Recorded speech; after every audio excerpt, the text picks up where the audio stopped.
కలహాల సీమ కాదు, ఇది ప్రేమ సీమ, కొబ్బరి సీమ. కొబ్బరి నీళ్ళు ఎంత మాధుర్యంగా ఉంటాయో, ఎంత మధురంగా ఉంటాయో, అలాంటి లేత మనస్సు ఉన్న ఈ కోనసీమని జగన్ వచ్చి కలహాల సీమగా చేయడానికి ప్రయత్నం చేశాడు. మీ అందరి సహకారంతో ఆ రోజున మేమందరం ఉండి ఈ కలహాల సీమ కాకుండా, కొట్లాట సీమ కాకుండా 2.5 లక్షల ఎకరాల హెక్టార్లలో కొబ్బరి తోటలతో నిండిపోయిన ఈ అందాల సీమని తిరిగి ప్రేమ సీమగా మార్చుకోవడానికి మేమందరం సాయశక్తిలా కృషి చేశాం. భవిష్యత్తులో కూడా అన్ని కులాల మధ్య శెట్టి బలిజలు కానీ, కాపులు కానీ, మాలలు కానీ, మాదిగలు కానీ, క్షత్రియ సామాజిక వర్గం, వాడ బలిజలు, మత్స్యకారులు, అన్ని బీసీ వర్గాల్లో ఉన్న సంఖ్యాబలం లేని 127 కులాలందరికీ కూడా, ముస్లింలకి, క్రిస్టియన్ మతాన్ని పాటించే ప్రతి ఒక్కరికి కూడా ఇది అందరం అన్యోన్యంగా ఉండాల్సిన సమయం ఇది. 4 దశాబ్దాల రాజకీయ దురంధరుడు మన తాడేపల్లిగూడెం సభలో చెప్పాను, క్లేమోర్ మైన్లు ఆయన వెళ్తున్న బండిని లేపేస్తే కింద పడి చొక్కా దులుపుకొని ఏమాత్రం భయం లేకుండా మళ్ళీ ముందుకెళ్ళి దశాబ్దాల పాటు రాజకీయాన్ని నడిపిన ఒక రాజకీయ దురంధరులు శ్రీ చంద్రబాబు నాయుడు గారు. అలాంటి వ్యక్తి ఈ రోజున మేమందరం కలిసి ఎందుకు వచ్చాం మీ ముందుకంటే, త్రివేణి సంగమం లాగా భారతీయ జనతా పార్టీ, తెలుగుదేశం, జనసేన, ఆంధ్రప్రదేశ్ 5 కోట్ల మంది ప్రజల్ని కాపాడటానికి త్రివేణి సంగమం లాగా మేమందరం కూర్చొని మీ భవిష్యత్తు కోసం అండదండలుగా ఉండాలని చెప్పే ఈ అలయన్స్ని ఏర్పాటు చేశాం. కూటమి రైతు కన్నీరు తొడిచే కూటమి అవుతుంది. అందరూ నాకు ఒక విషయం గుర్తు చేశారు, మా చిట్టెన్ను అడుగుతున్నాడు, ఇస్తున్నానని చెప్పి స్థానిక ఎమ్మెల్యే చిట్టిబాబు గారు కూడా టికెట్ ఇవ్వని వ్యక్తి జగన్. రేపొద్దున వైసీపీ నాయకులు వచ్చి ఎంపీగా కానీ, ఎమ్మెల్యేలుగా కానీ మన కోనసీమలో తిరుగుతున్న ఒకటి అడగండి, ఈ హామీల సంగతి ఏమైందని అడగండి. ఈ రోజుకి ఒక్క పైసా పని చేయలేదు. మీకు ఉద్యోగాలు ఇవ్వని ప్రభుత్వం, ఆడబిడ్డలకి భద్రత లేని ప్రభుత్వం, ధరలని గిట్టుబాటు ధర, రైతాంగాన్ని గిట్టుబాటు ధర ఇవ్వని ప్రభుత్వం. ఈ ప్రభుత్వం కావాలా లేదా అనేది మీరు ప్రతి ఒక్కరూ ఈరోజు ముందు కాకుండా ఇంటికి వెళ్ళి మీరందరూ ఒక సమాలోచన చేసి మీరు నిర్ణయం తీసుకోండి. నేను పిఠాపురం నుంచే పోటీ చేస్తున్నాను. నేను మీకు అందుబాటులో ఉంటాను. ఆర్థన్ కాటన్ మీకోసం ఎలా పనిచేశాడో మా కూటమిలోని ప్రతి ఒక్కరూ మేము అలా పనిచేస్తాం. దళారీ వ్యవస్థని దోపిడీ చేస్తున్నాం. ఆర్బీకే సెంటర్స్ అండగా ఉంటాయని తెలియజేసుకుంటే, ఆర్బీకే సెంటర్స్ కాకినాడలో ఉండే ఒక మాఫియా డాన్ కుటుంబం దగ్గరికి వెళ్ళిపోయినాయి. ఆ మాఫియా డాన్ ఎవరో తెలుసు మీకు. ఆ మాఫియా డాన్తోనే మేము పోరాడుతున్నాం.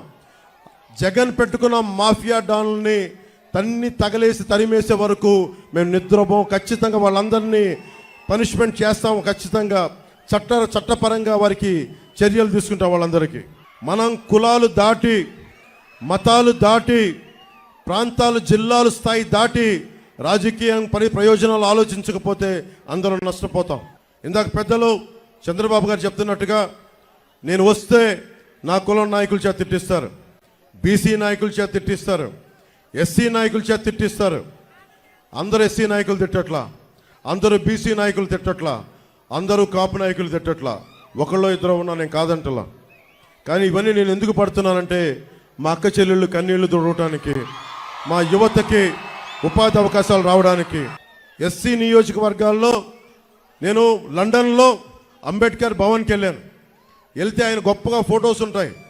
ఆయన పేరు మీద చంద్రబాబు నాయుడు గారు అంబేద్కర్ విదేశీ విద్యా పథకం చేస్తే, విధానాన్ని తీసుకొస్తే అవి తీసేసి జగనన్న విదేశీ విద్యా పథకం అని చెప్పి దానికి కూడా డబ్బులు ఇవ్వలేదు. మేము రాగానే ఆ పేరు తీసేసి అంబేద్కర్ గారికి గౌరవం ఇచ్చేలాగా, ఆ జై భీమ్ అన్న దానికి గౌరవం ఇచ్చేలాగా అంబేద్కర్ విదేశీ విద్యా పథకాన్ని తిరిగి తీసుకొస్తాం. ముఖ్యంగా పరిశ్రమలు రావాలి ఇక్కడికి. మనకి ఇంత గొప్ప కొబ్బరి ఉంది, ఇక్కడ పంట ఉంది, దానికి అనుబంధ పరిశ్రమలు లేవు. ముఖ్యంగా కొబ్బరి పరిశోధన మనకి పారిశ్రామికంగా ఇక్కడ అనుబంధ పరిశ్రమలు వస్తే చాలామంది యువతకి ఇక్కడ ఉపాధి అవకాశాలు దొరుకుతాయి. నేను సినిమాలు చేస్తే నేను కోట్లు సంపాదించుకునే జీవితం నాది. ఈ రోజున ప్రతి అడ్డమైన వ్యక్తి నన్ను తిడతా ఉంటే నేను భరిస్తూ ఉన్నాను. నేను మీ భవిష్యత్తు కోసం, మీ బిడ్డల భవిష్యత్తు కోసం యువతకి స్కిల్ డెవలప్మెంట్ చేయాలి. చంద్రబాబు గారి ముందు దృష్టిలో పెడతా ఉన్నాను. ఇంతమంది యువతున్నారు, మీ అందరి దగ్గర కూడా మీకు ఏ స్కిల్ ఉంది, మీ దగ్గర ఎలాంటి స్కిల్ డెవలప్మెంట్ కావాలి. నాలాంటి వాడే ఉన్నాడు. మా అన్నయ్య చిరంజీవి గారు మొన్నే ఇంతకాలం ఎప్పుడు నా మంచి కోరుకునేవారు. మొన్న మొదటిసారి ఆయనకు ఒకటి మనసు కదిలింది. కౌలు రైతులకి అండగా నిలబడినందుకు, అన్ని వేల మంది కౌలు రైతులకి మేము అండగా నిలబడిన కదిలి నిజంగా జనసేన చాలా మంచి పని చేస్తుంది. ఎలాంటి కూటమి మీకు బాగుండాలని కోరుకుంటూ నాకు ఒక 5 కోట్ల రూపాయలు జనసేన పార్టీకి విరాళంగా ఇచ్చారు. స్కిల్ డెవలప్మెంట్ ఉద్దేశించి చెప్తా ఉన్నా. మీలో నాకు తెలియదు, మీలాగే నాకు ఏం కోరికలు లేవు, ఏం అవ్వాలో నాకు తెలియదు. కానీ మనకంటే పరిణితి చెందిన వ్యక్తి, అనుభవం ఉన్న వ్యక్తి, ఒక బలమైన ఒక స్టార్డమ్ ఉన్న వ్యక్తి నా అన్నయ్య అవ్వటం వల్ల నాకు ఆయన ఏం చేశారంటే, నువ్వు ఏదైనా పని చేయి నువ్వు. నేను నేను అనుకునేవాడిని మ్యాక్సిమం ఒక చిన్నపాటి 5,000 రూపాయలు ఉద్యోగం వస్తే సరిపోద్ది అనుకునేవాడు నా జీవితం అంతా. ఆయన కూర్చొని నన్ను మార్షల్ ఆర్ట్స్లో జాయిన్ చేశారు. ఆయన దగ్గరుండి ఒక యాక్టింగ్ స్కిల్ నేర్పించారు. అవన్నీ నేను కూర్చొని నేర్చుకొని మీ గుండెల్లో స్థానం సంపాదించుకున్నాను. ఒక్క స్కిల్, ఒక్క యాక్టింగ్ స్కిల్ ఒక్కటి నేర్పిస్తే అది నా ఒక్కడికి ఉపయోగపడాల. కొన్ని వేలాది మంది కౌలు రైతులకి 3-4 సినిమాలు చేసి దాంట్లోంచి వచ్చిన డబ్బుని కౌలు రైతులకి అండగా నిలబడ్డాం. అంటే చిరంజీవి గారు అనే వ్యక్తి వాళ్ళ తమ్ముడికి ఒక చిన్నపాటి స్కిల్ నేర్పిస్తే అది ఎక్కడి దాకా తీసుకొచ్చిందో చూడండి. దశాబ్ద కాలం 2 చోట్ల ఓడిపోయినా కానీ మీ ముందు నిలబడే ఉన్నాను. ఒక్కసారి అడుగుతున్నాను, ఇంటికి వెళ్ళి అందరూ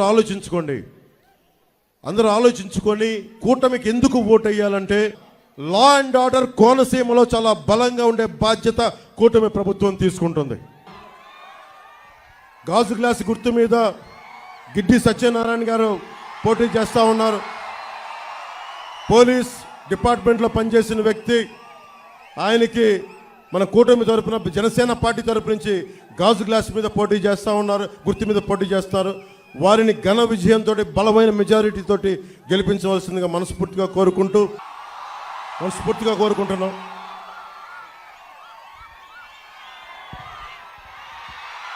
ప్రభుత్వం వస్తుంది.